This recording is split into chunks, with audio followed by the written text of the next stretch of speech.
Hey, greetings everyone. It's GleeCon and I'm back again. Thanks for tuning in to another episode of Lore of Warcraft. Welcome. On our last episode, we got very close to finishing off Ashenvale in World of Warcraft Classic as we do a very long run through that game, trying to hit every quest, every race, every class, and bring a whole cadre of people up to level 60. We've also been reading through the Hard to Find World of Warcraft magazine. You're looking at it right now. We read the first two issues. We're now going to start the third issue. The last one, we finished off the second, which was kind of just a hodgepodge of short little articles about things that were current at the time, roles and techniques, strategies, and community experiences from right before Cataclysm was going to drop. So stay a while and listen as we continue to press through this one. This is a very rare little gem. This is still the first volume. It's the third issue of a quarterly magazine series. As we can see right here from, I think that's maybe Garrosh Hellscream, the current leader of the Horde as of Cataclysm times. We kick off this. We also see a Draenei here. Looks like a cool paladin. And here we have Marty Cortinas, who's the editor-in-chief of this magazine. It says, "May you live in interesting times," and that's how he's going to kick us off with this issue. I've always had an affection for that phrase, a curse masquerading as good wishes. We live in interesting times. While many of us are battling our way to an appointment with the Lich King, we've been getting regular updates about the wonders that await us in Cataclysm. It's a treasure trove of guild achievements, goblins, worgen, class changes, and underwater zones. There's plenty to be excited about. Given this, it's all too easy to adopt a grass is greener outlook and miss out on what we have. It's not that the current game is unsatisfying. Heck, no one should say that about Wrath. If you're like me, you're playing several hours per week, but there's a shiny bauble over there that's just out of reach. It's a good thing to step back, not worry about what's coming, and enjoy the game as it is now and the story that drives it. This issue, we interview Chris Metzen, the most visible man behind the lore of World of Warcraft, a hero of this show, basically, to get his views on telling the story of Azeroth. We also talk with the people tasked with making your characters powerful and intimidating, the item design team. Okay, we're still excited about Cataclysm and we're not ignoring it. In fact, our cover story is all about the pivotal characters in the expansion, just to keep things interesting. You got an idea for an article? Send us a note at letters blah blah blah blah, or follow us on Twitter at blah blah blah blah.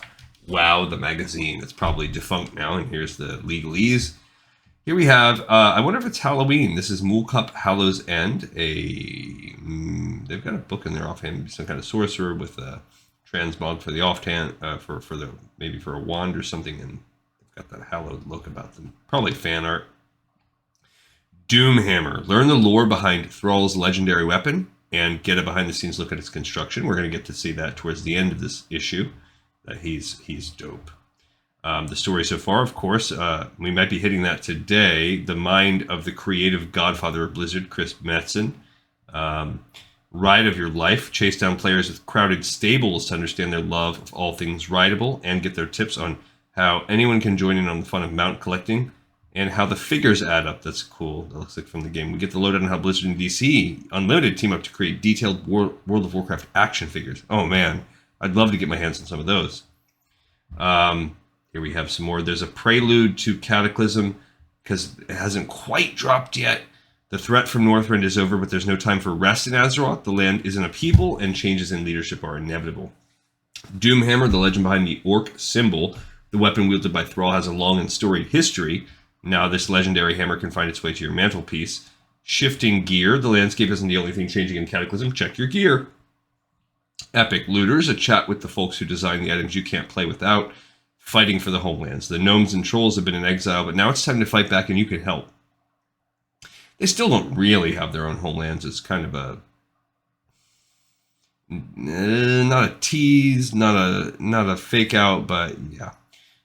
And as far as tactics, there's always a couple of those. Look, we have two articles of that this time. Storming to victory. There's no need to panic if you find yourself in the eye of the storm. Top players discuss their secrets to success in the battleground. I don't particularly love that battleground, if I'm being honest. It's not one of my favorites. Although I have run it a lot. Defending the Ruby Sanctum, that things may have settled down in the Obsidian Sanctum, but all is not well in Wyrmrest Temple. Steel yourself for another epic battle. From the community, we have Dress to Impress. Cosplayers have the mats and the skill level to create every piece in the game, and they look good doing it. Raiding the physical world, check out guilds who hang out through epic parties and talk about it, even play World of Warcraft face to face. Oh my gosh, that'd be cool. That'd be so cool. Bid business. For many, the auction house is more than a way to get rid of extra items. It's a game all its own. That's true. Auctions are never out of your range. The remote auction house puts the power of the bid in your hands no matter where you are. I think that's on maybe some mounts, or maybe that was an app. I don't know. Community artist spotlight, of course, with creative visions of Azeroth from players who live there, and advice, putting yourself to the test. Beta testing Cataclysm gives you an opportunity to be one of the first to explore a new world, but it's not all play. Is beta testing right for you? I've never done beta in a major Blizzard game. The Crafty Crafter's Guide to Jewel Crafting. It requires perfect precision and a steady hand, but if you're ready to take filling your gear's gem sockets into your own hands, it's time to give jewel crafting a try.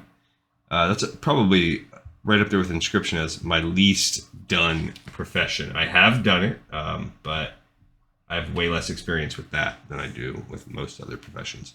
Location aware, you better watch your step. This is some just general columns. And start talking if you want to improve as a tank. This is what we do at the end. 4 commandments to rule them all. The tank keeps the boss's attention. The healers are making sure that the raid doesn't die in the DPS. We're in charge of everything else. And love is a battlefield. There are many kinds of healing challenges, but for some, the ultimate test is found in a battleground. Guild goals, whether it's raiding, PvP, or role-playing, it all comes down to being social. BlizzCon, a celebration of the Blizzard community apropos, since we are having our own BlizzCon in a couple days for the first time in a few years. Gnome versus Goblin, the first Gnome versus Goblin comic, a la Spy versus Spy. I'm looking forward to reading that. I have not spoiled it for myself, but they start that in this issue, and until the end of the run, we get one each time. In the eternal battle between the races, there's always a bigger fish. All right, so rumblings before the Cataclysm, probably on the other page of this 2-page insert, it'll be ism. The threat from Northrend is over, but there's no time for rest in Azeroth as the Cataclysm changes the land and its people. Here are the leaders of the Horde. We've got Bane. We've got, I'm not sure if that's Lorthamar Theron. Of course, we have Thrall. We have Sylvanas and Zul'jin, maybe? And here from the Alliance, we have Varian Rin. We have probably Bran, Bronzebeard, Mechatork, Tyrande, and I forgot that guy's name, the leader of the old Eredar. The Lich King has been defeated, and the Alliance and Horde forces that banded together at the Wrathgate are now headed home, but not all is peaceful in Azeroth. Simmering hostility remains between the factions, made worse by chaos brought about by the recent natural disasters. Unexplained droughts, sudden fires, earthquakes, and storms have struck the world, causing rampant confusion and death. All across Azeroth, heroes scramble to find out what's causing these strange events. Amid the chaos, the leaders of the Horde and the Alliance are faced with upheavals of their own. Ooh, gosh, look at my bad shot on this one. Our friend Hamul. So he's old friend Hamul. This is a letter from your friend Karen Bloodhoof. Thank you for taking on the difficult and important mission. This difficult and important mission for the Horde. You've done a great service by convincing the Kaldorite Druids to meet with us, but our work is far from done. I do wish that you would take a few of our warriors to this meeting to guarantee your safety, but I defer to your judgment in this matter. I realize that you know much of the following information, but I consider the mission so important that I don't wish to assume anything. You must know everything that I know. We desperately need to have trade reestablished. I know it's difficult, but if there's any way that you can convince the Kaldorite that we are not interested in conflict, appeal to them for the greater good. Due to the drought and raging fires, we, the Horde, are running out of supplies. People are starving and dying. Ashenvale is nearby and can supply all we need, but be aware that Garrosh is not of a mind to negotiate for these rights. He prefers to simply move with force and take what's needed, which we sort of get that in Cataclysm. We had a treaty with the Night Elves before the awful slaughter of the Sentinels, so we know that the Kaldorite were willing to deal with us and may be amenable to it again if we can demonstrate our good intentions. It's up to you to convince them that the slaughter of the Sentinels in Ashenvale was not the work of the Horde and that we too are angry about it. Take care to cede the moral high ground on this issue. The dead are theirs, not ours. Before Thrall departed for Outland, he endorsed pursuing a peaceful agreement with the Alliance, but Garrosh is the war chief now, and he views these negotiations in a dim light. Should our efforts not bear fruit, we will not get a second chance. I will soon be departing for Orgrimmar to be closer to Garrosh and to monitor the something that the Horde faces. May you bring us back peace. Druids attacked by orcs, all except me dead, gravely injured, send help Hamul. Yeah, see, I kind of dropped out around this time, so some of this lore is sketchy for me. The Shattering. People are starving and dying. Ashenvale is nearby and can supply all we need. So powerful was the blow that Garrosh staggered and nearly fell, crying out sharply in pain. That is a cool picture. The Shattering. An excerpt from The Shattering. What is The Shattering? Is this a short story that we haven't read? And we will most likely read it. So this is going to kind of be... The only good thing going for us is it will be probably a long time before we get there, because at the rate we're playing, it's going to be another year before we finish Classic, and then it'll probably take us a year to run through the Burning Crusade and Wrath Classic content. You know, that's going to take a while too. So I'm not that worried, because it'll be a couple years before we read this again, most likely. Unless I really step it up. Cairn's bellow was loud and deep and echoed as he strode into Gromash Hold. The guards moved to him, allegedly to assist, not quite to intercept. He glared down at them balefully and snorted in derision, and they stepped aside. Garrosh! There was somebody awake in Gromash Hold, tending the fires that never went out, making preparations for the following day. So it was not quite deserted, if still. Cairn's shouting roused those who had been sleeping, and the room slowly filled with curious, still slightly drowsy onlookers, rubbing their eyes and dressed in clothes that were obviously hastily donned. Garrosh, I demand to see you. Nobody demands to see the leader of the Horde, one of the Korkrons spoke up, snarling. Cairn whirled on him with a speed that belied his age. I am High Chieftain Cairn Bloodhoof. I helped create this horde that Garrosh is currently undermining. I will speak with him, and I will speak with him now. Old bull, you will wake the dead with your angry snorting and pawing. Garrosh's voice was as sharp as Cairn's and dripping sarcasm. Cairn turned, the Korkron forgotten, and fixed his gaze upon Garrosh Hellscream. The Tauren's eyes widened slightly. So, he said quietly, regarding Garrosh's tattoos, you have adopted more than your father's weapon. His weapon, said Garrosh, and the markings on his face and body that struck fear into his enemies. He moved his mouth slowly, as if it still caused pain. The tattoos looked recent, and if you remember, the Hellscream tattoo is that whole chin blackened. That would be painful. Your father did much ill, but he died doing a great good, Cairn said, and he would be ashamed of you right now. What? Growled Garrosh. What are you talking about, Tauren? I warned Thrall about you, Cairn said, his voice as quiet as it had been loud before. Ignoring the question for the moment, I told him he was being foolish to give you so much power. I thought that one day you might be ready for it, but you needed experience in tempering. I was wrong. You, Garrosh Hellscream, are not fit to lead a pack of hyenas, let alone this glorious horde. You will ride us to ruin, screaming and beating your chest like one of the gorillas of Stranglethorn the entire way. Garrosh paled, then flushed with anger. You will regret those words, old bull, he hissed. I will make you eat them along with handfuls of dirt. It was you who attacked the sentinels in Ashenvale, wasn't it? Cairn cried, moving forward to where the orc stood, clenching his brown fists. And it was you who authorized the mass slaughter of nearly a dozen druids of the Cenarian Circle, gathering together to achieve a peaceful solution to the needs of the Horde. Disbelief and then fury crossed Garrosh's face. What in the names of the ancestors are you talking about? How dare you accuse me of such despicable acts? Cairn snorted. Garrosh, you have been open in your contempt of a treaty agreed to with honor and in good faith, and of Thrall's so-called appeasement of the Alliance. Yes, I do despise this appeasement, but I would not sneak around the treaty. I would be proud of any attack on the Alliance I authorized. I would shout it from the rooftops to prove to the Horde that all is not lost. The honor of the Horde. How can you even utter that word? Growled Cairn. Honor. Even now you lie, Garrosh. You have not the honor of a centaur. At least admit what you have done. Own your foolish, selfish choices. Garrosh suddenly grew cold. You're an idiot to think me a schemer. Age has addled your wits. Because of the esteem in which Thrall inexplicably holds you, I shall ignore your prattlings as that of a madman. Thrall put me in charge of the Horde, and I will always do what I believe is best for it. Go now, and spare yourself the indignity of being bodily tossed out on your tail. For answer, Cairn backhanded Garrosh right across the face, striking the fresh tattoo.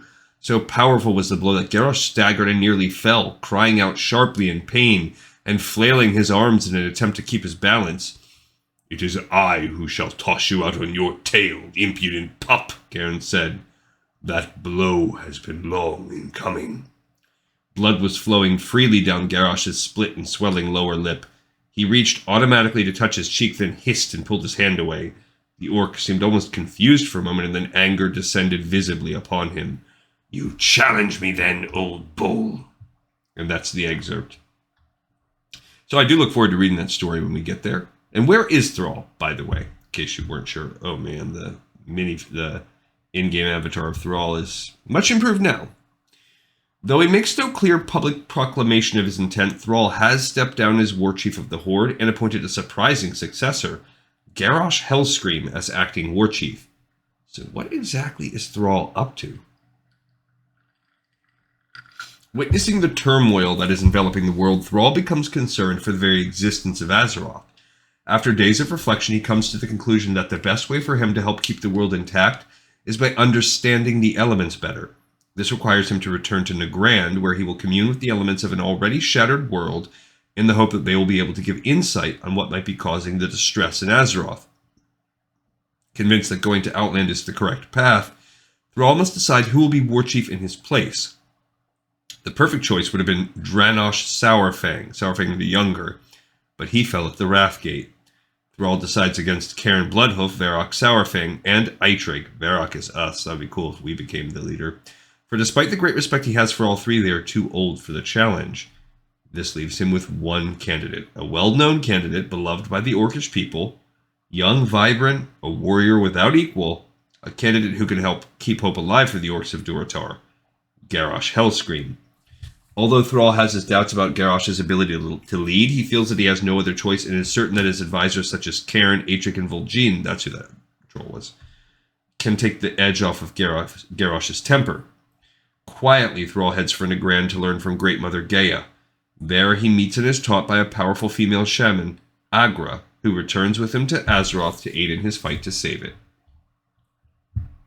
There's a cool picture of him out in the snow. He is definitely one of the coolest people in all of World of Warcraft. Okay, the significant players for the Horde. Of course, there's Thrall. Steps aside as war chief of the Horde in order to investigate the elemental unrest that's affecting Azeroth. In his stead, he appoints Garrosh war chief, a decision he struggles with. Now, I was able to sort of, as a player, piece together that, even going back and doing Lore Master, in more recent years, in the past 5 years or so, because you do have that quest line that where he is kind of getting in touch with himself and his female partner, love interest, is helping him kind of battle the different elements, and you get a really cool cape transmog if you do it. So you knew kind of some of that. I didn't realize he'd traveled to the Outlands to do it. Okay, there's Cairn Bloodhoof right there, right here. And there's this Sunbane, head of the United Tauren tribes, leader of Thunder Bluff. Despite being a close friend of Thrall, he disagrees strongly with the Orc leader's decision to appoint Garrosh Hellscream Bloodhoof, as we just read. And Bane is the son of Cairn and acting leader of the Tauren tribes when Cairn is absent. Magath the Grim Totem, we know, is kind of evil, leader of the Grim Totem clan, a group of Tauren that has refused to join the Horde. Despite disagreeing mightily with Cairn Bloodhoof on the direction of the Tauren, Cairn has allowed her to inhabit the Elder Rise under the principle of hold your friends close but your enemies closer. Garrosh Hellscream, the new leader, son of Grom Hellscream and hero of the Northrend campaign, Although his loyalty and dedication to the Horde is unquestioned, his brashness and impulsiveness can cause trouble. And you kind of see his downfall throughout the expansion. Now, from the Alliance, we have Varian Wrynn, the King of Stormwind, devout fighter of the Horde. Angered by Moira's grab for power in Ironforge, he personally leads a band of assassins in a raid on Ironforge. And there's his son, Anduin Wrynn, son of Varian, sent to Ironforge to study martial arts and build relations with the dwarves. He's held in the city against his will when Moira assumes the throne. And that's Moira right there. Moira Thalrissan, daughter of King Magni Bronzebeard, who maintains that she was kidnapped and bedazzled by Emperor Dagran Thalrissan of the Dark Iron Clan. Upon Magni's petrification, she appears in Ironforge to claim the throne. Bringing a Dark Iron contingent and her infant child, she orders all travel in and out of Ironforge halted. The great lady Jaina Proudmoore, leader of Theramore Isle. Jaina maintains communications with the leaders of Stormwind and personal contact with Thrall, giving her a unique perspective and influence on world politics. There's Magni Bronzebeard, king of Cosmodan, until an attempt to commune with the Earth didn't go as hoped. A ritual that was intended to allow the participant to become one with the Earth encases Magni in diamond.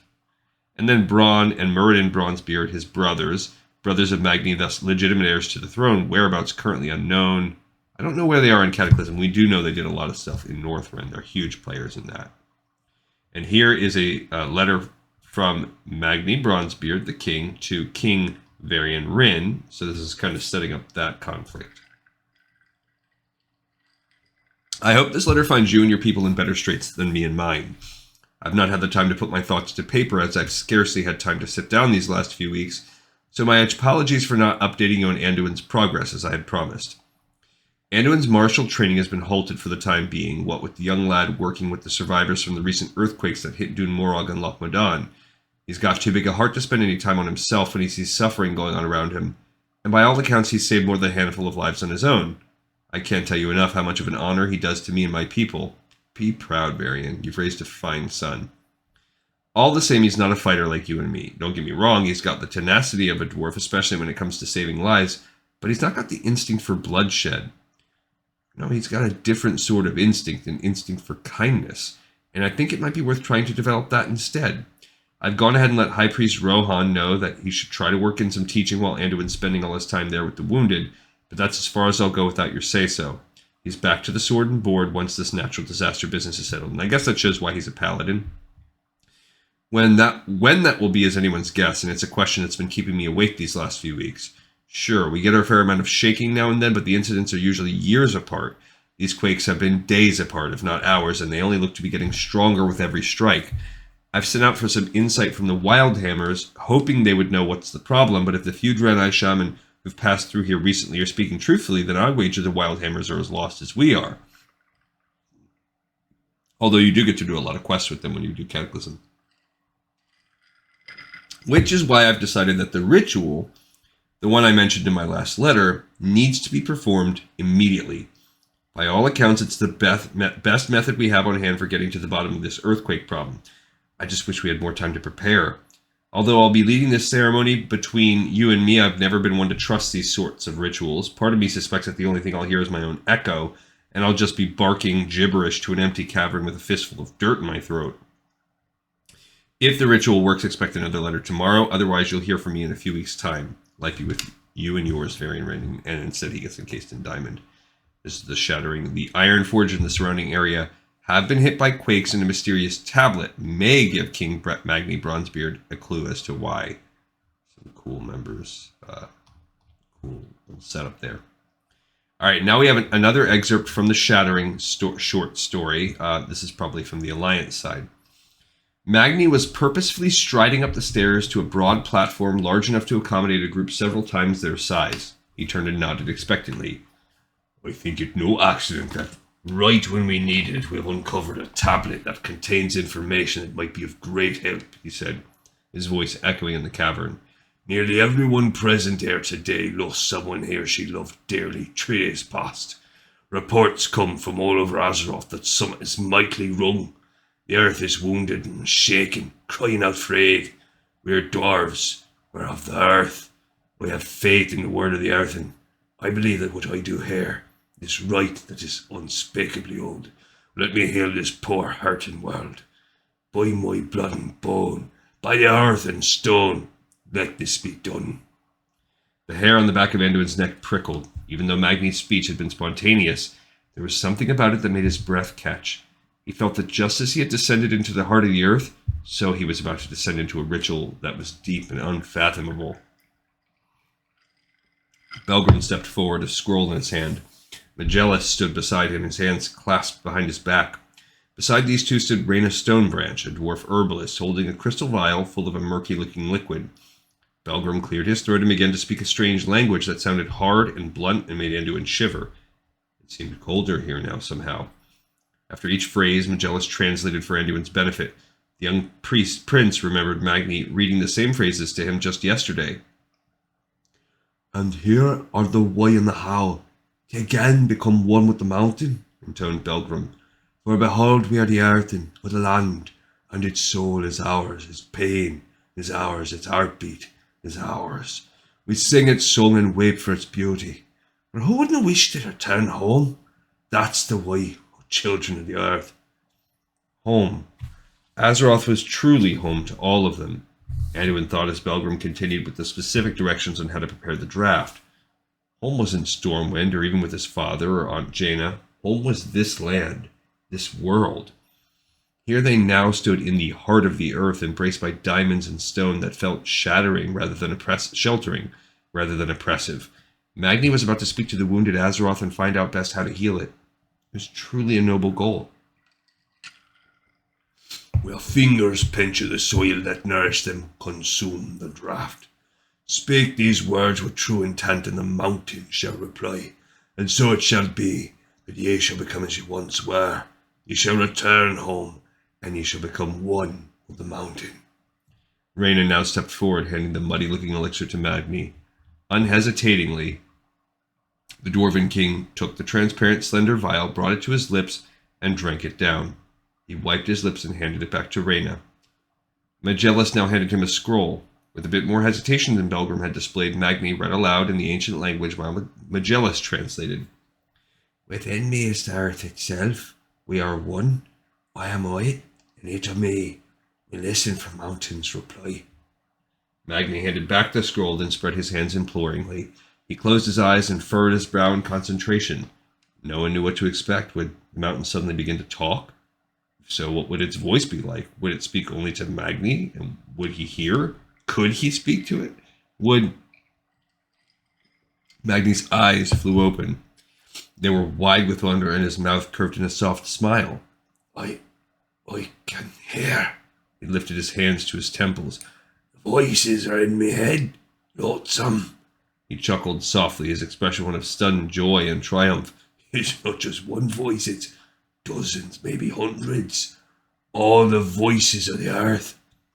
Anduin shivered, his own lips curving in a smile. Magni had been right. He could hear the earth itself. Themselves? It was so confusing. Speaking to him. "Can you understand them?" asked Belgrim excitedly. "What are they saying?" Magni suddenly threw his head back, arching. He seemed to try to stagger backward, but his feet were held as if rooted in place. No, not rooted. Anduin realized his black boots were turning almost translucent, as if they were suddenly made of glass. As if his feet themselves were suddenly made of glass, or crystal, or diamond. One with the mountain. No. Oh no, it couldn't be. And there are lines as Magni was about to speak with the wounded Azeroth and find out best how to heal it. Alright, so even though this makes it slightly short, I have a feeling, because the next article is the Chris Metzen interview, I want to save that one because I don't want to rush or do it. I want to give it the full attention that it's observed as we talk to the old Metzen here, kind of, sort of. So we'll save that for the next time. I'm going to try to squeeze in one more episode tomorrow before I'll be away for the weekend. So there will be probably 2 to 3 days off of the show. I don't like to do that, but it is what it is. And I hope to have a good time. But I'm because of that, I'm going to really try and get in maybe a finishing of the quest in Ashenville tomorrow. But this episode, this is a good point. To stick this old puppy in the pipe 5x5. Thank you everyone so much for watching, for listening. You rock. I'll see you next time on Lore of Warcraft.